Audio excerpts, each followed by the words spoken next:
This is the Porch podcast, and I am here with Faye Wilson Kennedy.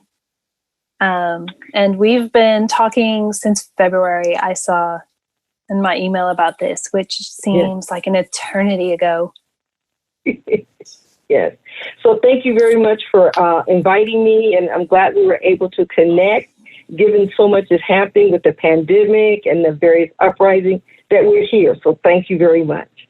Oh, thank you. I'm so glad to have you. And I know you reached out to us and expressed interest, and that's, I'm just pleased and flattered about that. So, you know, the purpose of this podcast is really to hear voices of people in the community, let you share your story and the things that matter to you and are important to you. And thank you so much for giving me so much to work with in the beginning about your history. You are a busy woman.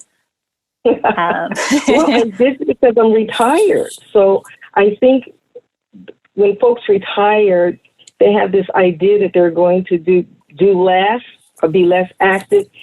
For me, it's almost the exact opposite. So, yeah. That's fantastic. I'm jealous. I can't wait for 25 years or whatever it's going to be before I get to retire. Because I'd rather be doing a lot of other things. So let's just start by you telling me a little bit about yourself. You've been in Sacramento since 1966. Sure. So before I go any further, I think the name of your show is wonderful. Oh, thank you. I love it. How awesome. Because originally I'm from back south, from Mobile, Alabama. And people back south or on the East Coast spend a lot of time on either their front porches or there's front stoops. So I think the name is just so welcoming and inviting. So thank you very much. So my family and I, which includes my late parents and my adult sister, they're all deceased now. We came to Sacramento in 1963. My father's job, where he worked at the time for the federal government, the Air Force Base where he was working was closing.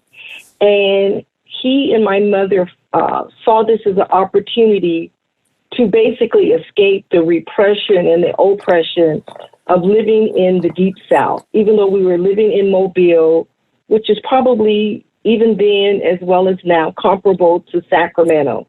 But it was very oppressive. And then you had, if you remember, in 63, you had a lot of church bombings, a lot of things happening, and it was frightening to my parents. And so they were trying to find a way to leave, but also not just up and leave without resources. So the base closure was a blessing in disguise for my family and probably thousands of families.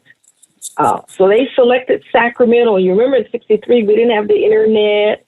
We didn't have social media. All we had were encyclopedias. So they selected, their choice was either Texas or California, and they whittled it down to Sacramento. And it was because of Sac State and UC Davis. And they chose Sacramento. And so I came to Sacramento. We came to Sacramento.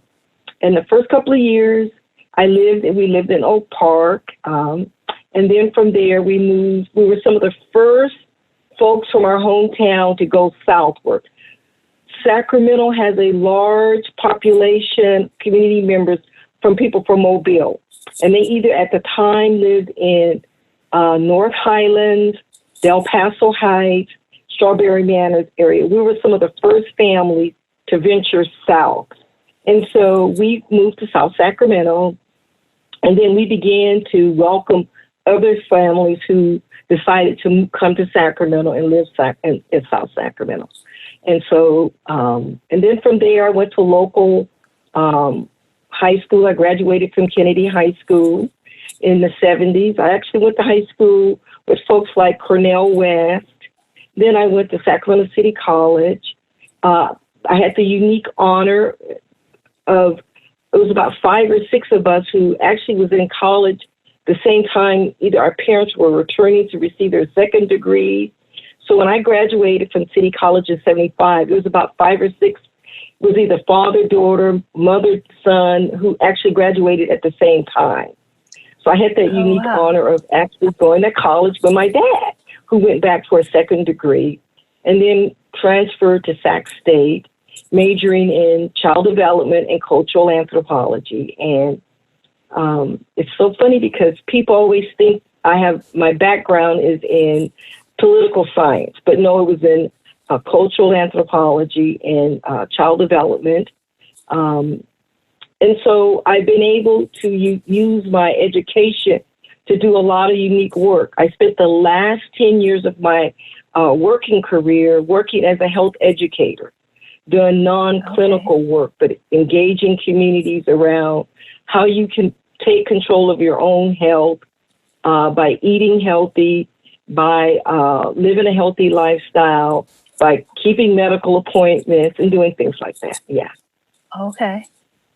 Yeah. Wow, that's really interesting. So, and needed, even it seems even now, and seems to be missing is it's come full circle, right? Yes. Same thing that I did when I was working, like encouraging people to understand you need to wash your hands a lot. You need to wash fruits and vegetables before you eat them. It's so apropos that the same thing that I did 10 years ago, I'm doing now. Except now we're adding in social distancing, but we're still talking about washing your hands, wearing masks, and the importance of wearing masks as it relates to COVID-19. So it's just like I can't get away from it. You can't, but you already have the tools ready to address the situation. And probably, especially if you're talking about nutrition and other things you can do to optimize your health and minimize your risk. Right. That way, there are a few, it doesn't seem like there's many voices out there, sharing that information. Right. Yeah. So it's been really fun that I've had the unique pleasure and honor of working professionally in a field that I really love, and being able to break information down where the average citizen can understand it. That's been really fun. I've been able to be very creative. Oh, great. You're really fortunate. Yes. So you said you're sharing that information. Now, what avenues are you sharing that through? Sure. So I'm part of several different groups, but the main group is through the Poor People's Campaign. So there's a national Poor People's Campaign, and then there's a state Poor People's Campaign called the California Poor People's Campaign. I'm one of 4 co-chairs for California. And then at the local level in Sacramento, we have a Sacramento Poor People's Campaign. Because California is so huge, we have 9 active regions in California. Starts from Northern California that goes all the way up to Southern California. So we have a region in the Bay Area. Actually, we have 2 regions in the Bay Area, several regions in Southern California, and we're constantly growing and trying to amplify the message. And one of the reasons I enjoy being a part, and I'm really committed to being a part of the Poor People's Campaign, is that it's a fusion. It's bringing the different groups together. So it's bringing the different people together culturally, linguistically, based on different religion, and all trying to help us understand that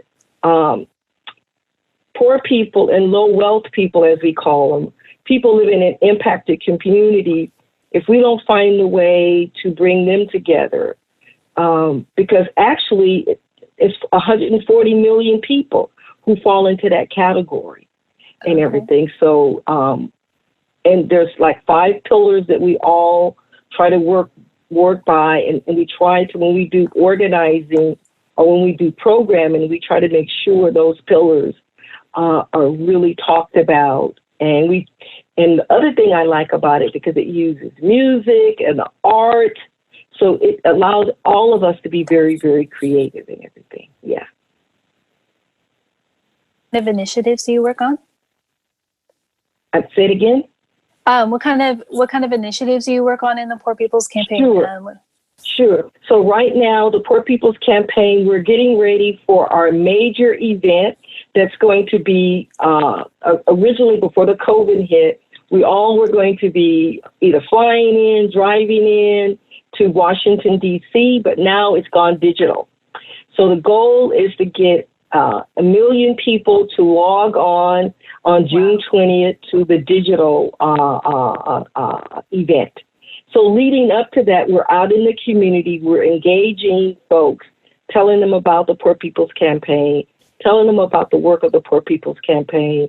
And so we do that in many different ways. And the whole premise of the Poor People's Campaign is to engage people who are low income or from impacted communities, to help them realize that they can be a part of society and help them develop those skills and everything. So we do that twice a week. We go out into the community to various encampments in Sacramento. I mean, Sacramento, even though California has the fifth largest economy in the world, but we also have a very large homeless or unhoused population. So we're engaging those folks who are unhoused, trying to get them resources that they need.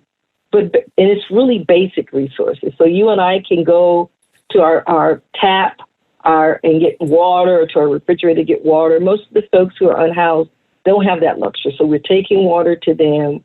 We're asking them to join us and to help organize their encampment and doing things like that. So those are some of the things we do. In Sacramento, we have monthly meetings we have a Facebook page.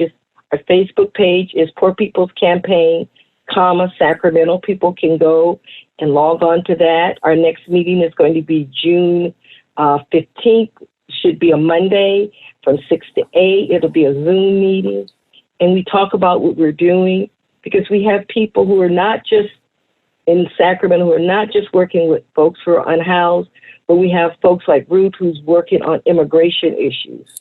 And then we have people who are working on the whole issue of renters, making sure folks are able to stay in their homes so they won't become unhoused. So we have people working on many different issues, and we try to support them. We have people who are working on the issue of why are we spending so much money on the war economy or the militarized economy that we're seeing nationally around the various uprisings. So we try to support each other locally as well as nationally. And then on June 13th, we're going to be holding at the state level a virtual town hall. Everyone has a right to live. Poor People's Campaign from 1968 to 2000, talking about what happened then, what's happening now.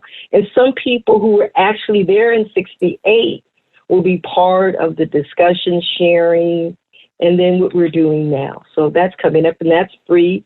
You can go to our Facebook page and find out about that also. Okay, wow, that's a lot of information. Thank you. Mm-hmm. So, 1968 to now, in some ways it feels like it's been a circle.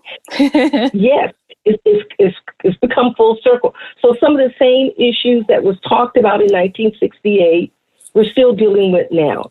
We still have a large number of our population that are under-resourced, that are poor. How can we be in a country or a state that is so wealthy, but have so many of our community members, so many of our neighbors who are just struggling? Mm-hmm. And so we just need to look at how do we want to imagine a better life for everyone, and what needs to happen, and what do we need to do as everyday people to make sure those policies are implemented so people are not struggling the way they are. So once there was a time when people who worked in fast foods were considered fast food workers. Now we realize they're essential workers, because during the shutdown, we needed them, right? We actually needed them. And when you think back, they were always essential workers. So the people who drove the buses, the people who drove light rail, it makes you realize how we just have to reimagine and rethink about things.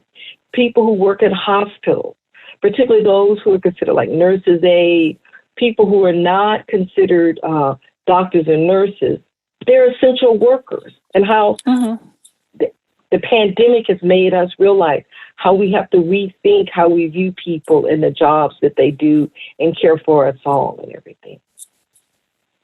Yeah, well, I think probably there's some work to be done toward revaluing and recognizing the importance of jobs that require fewer established skills but are imperative and essential to our day-to-day functioning. Yeah.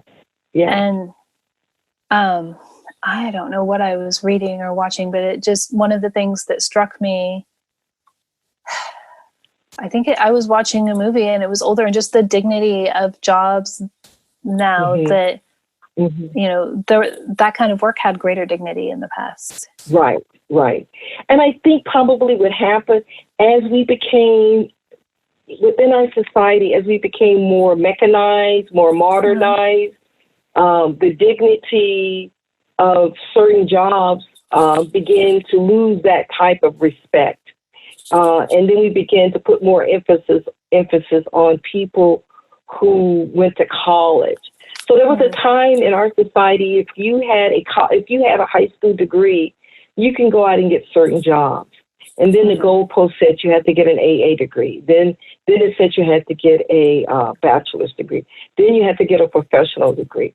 So now you have young people like my daughter who, when they do graduate from college, they have this huge debt. Yes. It's just very hard for them to establish themselves in their careers, buy homes, rent decent apartments, because they have these huge debts. When I went to college when I graduated from Sac State in 1978, I'm telling my age. So it was relatively, I won't say it was free, but it was cheap. My parents could write it actually was, my first year, it was $90 a semester. Can you imagine? Wow. $90 a semester. You can't even buy a textbook for that. It went up. Yes. My last semester there, my last year there, it went up to $95. So my parents could write me a $200 check, and it took care of my tuition, my parking fees, and some lab fees. $200 won't do anything now. It barely could buy a textbook. And so that means young people who are graduating from college are graduating with $50,000, $60,000 of debt. These are folks are not even, they can't even think about going to professional schools. They can't think about going to med school, law school, anything, because they're saddled with that kind of debt. And so how we have to really look at it, how we have to really evaluate how we're going to bring more people into society and have a decent living when you have that much debt. You can't do it. Well, I think there's just something terribly wrong with the whole situation when, truthfully, I have never used a bit of my master's degree in my professional job. And whatever skills I have that are appropriate, I had before I got my education. But we've made it a barrier to entry anyway. Right. And not only is it a barrier to entry, but it's also a barrier for a lot of women. It's really hard to go back if you get your bachelor's degree to go on to graduate school, because many times women, when we marry, we have a family, we're still the primary caregivers of the children. So it's very, very difficult that way. For people of color, it's very difficult for financial reasons. So higher education becomes a barrier. And like you said, is it really necessary for certain careers to have that advanced degree? Now, don't get me wrong. I'm not saying we don't need people to have advanced degrees, but I think we really, really need to rethink about it. So what people don't realize, early on, at the advent of technology, people who were our computer technologists, they didn't have degrees. Many of them did not have degrees. They learned on their own. and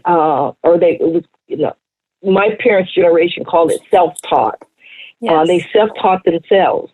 And so now, in order to get really basic jobs in computer technology, one needs to have needs to have an undergraduate degree in computer technology, which means they have to go to a 40-year institution, whether it's a state college or UC Davis or UC Santa Cruz. So you can imagine the costs that they're going to incur and everything. You have to incur a lot of costs. I think some will take a whole bunch of certifications, but there's still costs associated. And I think it's time to change that system, because it is. And I'm telling my children, because I was fortunate and my parents were able to finance my undergraduate degree. And, but I'm telling my children, okay, before we talk about, because I'm not going to be able to pay for them to go to school, before we talk about college, you're getting a skill that can bring you an income, and then we will figure out from there how, if that's something that you choose to pursue, how we're going to get there. Right. And you know what? I tell young people nowadays that we all need skills. And so when I grew up, we had what's called business classes. So I didn't necessarily take advantage of business classes. But my sister, who's 7 years my senior, did. So when my sister left high school, she had what we would call office administration skills. So she knew how to type. She knew how to do things like that. So I see young people nowadays, they know how to use their thumbs on their phone, but they don't know how to keyboard. They know how to get on the internet, but they don't know how to research information on the internet. So those are skills that we need to make sure young people have before they leave high school. They need to know how to type keyboarding. They need to know that, because you and I know that no matter what job they go after, they're going to have to know how to do that. And particularly if they plan to go on to college, they're going to be responsible for, even now in high school, writing their term papers, writing reports. And you can't do that with your thumbs. You're going to actually have to know how to keyboard and type and everything. Yeah. No, you're right. Although my 10-year-old is trying to write a novel with 2 fingers. No. Well, he's going to be writing a long time. Right. So, what other barriers do you see toward economic stability that are affecting people in our communities beyond the issue of education and affordability?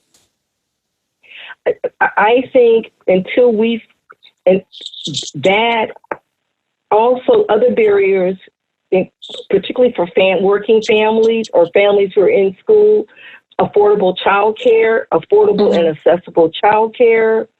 So if people want to go to school at night, there's not always accessible childcare for at night.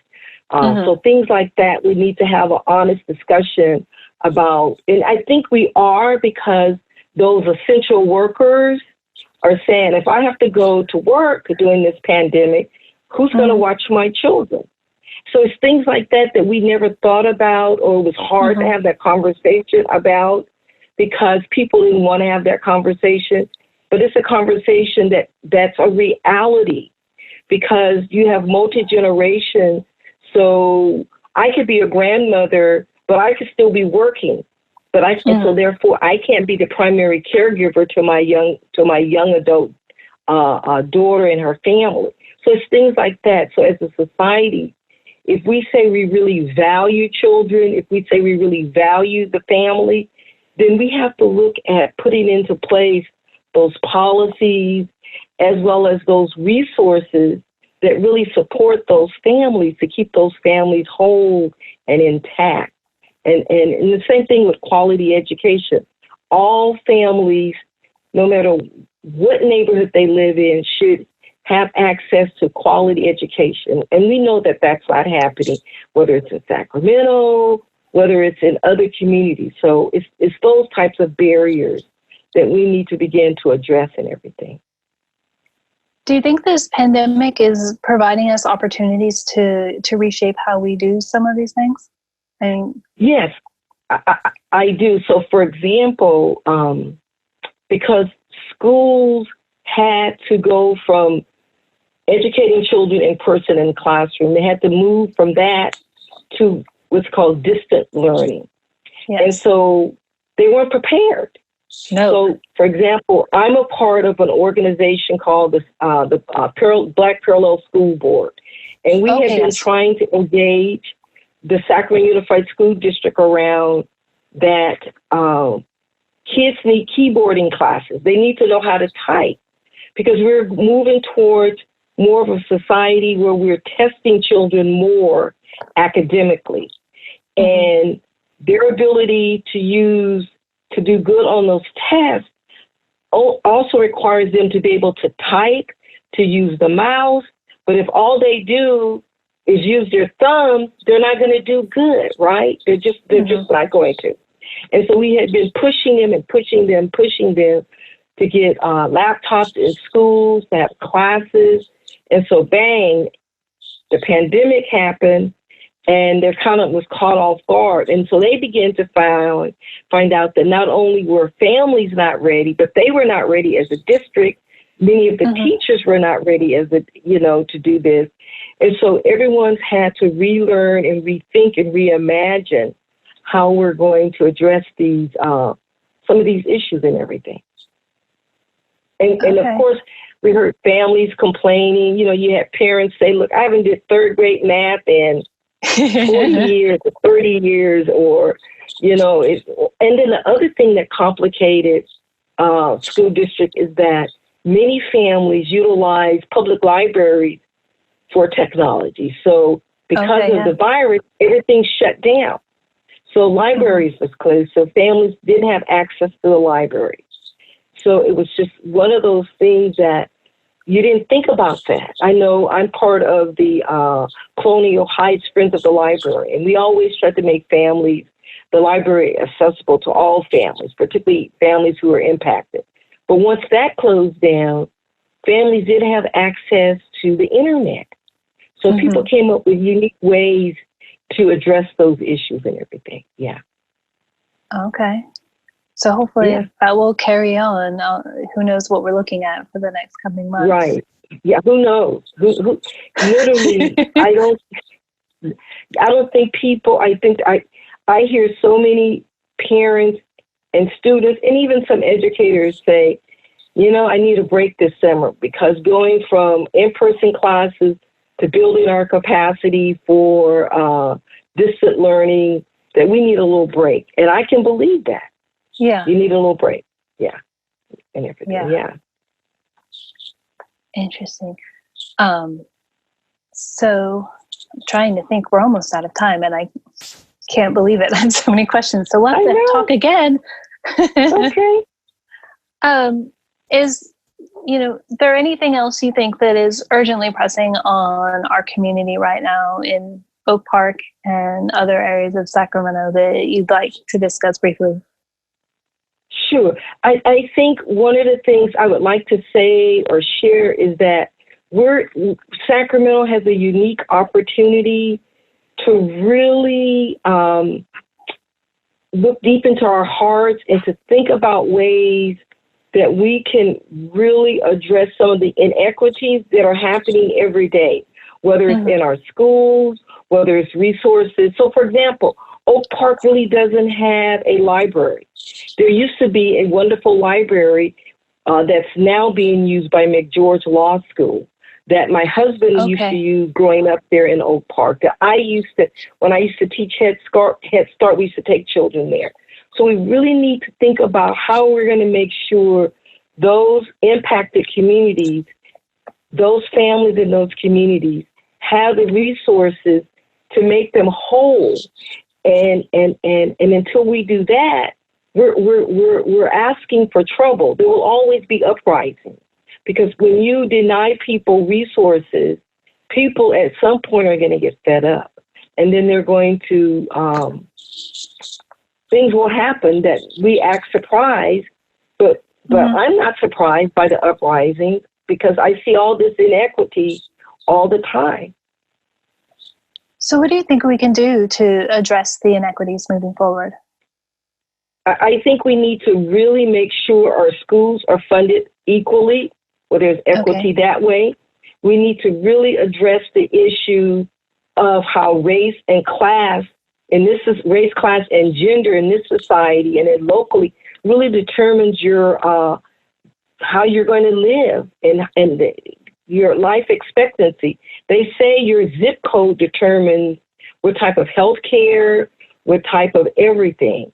And so we have to not be afraid to talk about it, but we have to find the courage to talk about it and begin to explore creative ways to address those things. Okay. I like the idea of being creative. What do you think are the best forums for us to talk about these things? And work together to brainstorm. Well, you talk first. You start in your family. Then, if you have a group of friends, if you're part of social groups, if you're part of neighborhood associations. So our neighborhood association, say 3 or 4 years ago, because we saw large numbers of people unhoused living in small pockets in our neighborhood. So we started addressing it like I said, 3 or 4 years ago. It was not a comfortable conversation. But we had to have it. And I think we have to have those conversations and come up with solutions that may be uncomfortable for a lot of people, but we have to start those conversations. Start at your home. So first start even with yourself. Start at your home, in your community, and then just go outward and outward and outward. Because I suspect there's like-minded people within your neighborhood, within your community, that you can come to common ground on particular issues and everything. You just have to find them. Yeah, just have to. And sometimes it's just a matter of sending an email out or posting on Facebook that, hey, I'm interested in this. Who would like to join me? You'll be surprised. You'll be surprised people will respond and say, yeah, I want to join you in this and everything. So, yeah. That's great advice. Faye, thank you so much. Thank you for your time. No, thank you, guys. All right. Take care. Take care.